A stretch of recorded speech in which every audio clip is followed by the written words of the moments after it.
സെറ്റിനെയൊക്കെ ആയിട്ട് ഒരു കുളി പാസ്സാക്കാൻ വേണ്ടി നല്ല ഒരു തെളിനീർ കയത്തിലേക്ക് പോയിക്കൊണ്ടിരിക്കുകയാണ്. ഇതാണ് ആദ്യം കണ്ണെന്താ നാണിച്ചോടുന്നുണ്ട് പാവം. ഞങ്ങളപ്പോൾ കയത്തിൻ്റെ ഭാഗത്തേക്ക് നടന്നുകൊണ്ടിരിക്കുകയാണ്. ഒരു തോട്ടത്തിനകത്തൂടെ കയറി വേണം കേട്ടോ പോകാൻ, റബ്ബർ തോട്ടത്തിൻ്റെ. അപ്പോൾ ഞങ്ങൾ കയത്തിൻ്റെ സൈഡിലേക്ക് എത്താറായി. പണ്ട് ഉരുളുപൊട്ടലൊക്കെ വന്നു പോയിട്ടുള്ള സ്ഥലമാണ് കേട്ടോ. എന്നാലും പണ്ടത്തെ കയങ്ങളൊക്കെ ഏകദേശം ആ രീതിക്കൊക്കെ ഉണ്ട്. ഈ കയത്തിൻ്റെ പേര് പാട്ടക്കയം എന്നൊക്കെയാണ് പറയുന്നത്. കറക്റ്റാണോ എന്തോ അച്ഛന് മാത്രമേ അറിയത്തുള്ളൂ. സോ ഞങ്ങൾ കയത്തിൻ്റെ സൈഡിലേക്ക് എത്തി. നിങ്ങൾ അത് നോക്കൂ ഗൈസ്, ആ വെള്ളം കണ്ടില്ല, എന്ത് തെളിനീർ വെള്ളമാണ്, ഒരു തുള്ളി അഴുക്ക് പോലും ഇല്ല. Pure water from the mountains. അപ്പം ഞാൻ ചാടാൻ പോവാണ് ഗൈസ്, ചാടാൻ.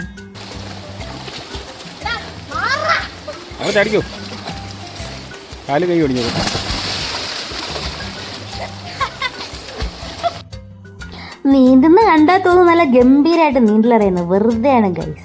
എന്നാലും താഴ്ന്നു പോകത്തില്ലാത്ത രീതിയിൽ പൊങ്ങിക്കിടന്ന് നീങ്ങുന്നതിന് ഒരു മാതിരി അറിയാം. പക്ഷേ ഞങ്ങൾ നീന്തുന്നതിനകത്ത് വലിയ ആഴമില്ല, പക്ഷേ ഒരു പോർഷൻ ഭയങ്കര ആഴമാണ്.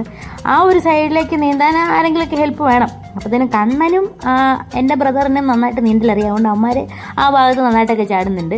അതുമാത്രമല്ലാണ്ട് ആരെങ്കിലും നന്നായിട്ട് നീന്തൽ അറിയാവുന്നവർ കൂടെ ഉണ്ടെങ്കിൽ മാത്രമേ ഇങ്ങനെയുള്ള സ്ഥലങ്ങളിലേക്ക് നീന്താൻ വരാവുള്ളൂ കേട്ടോ.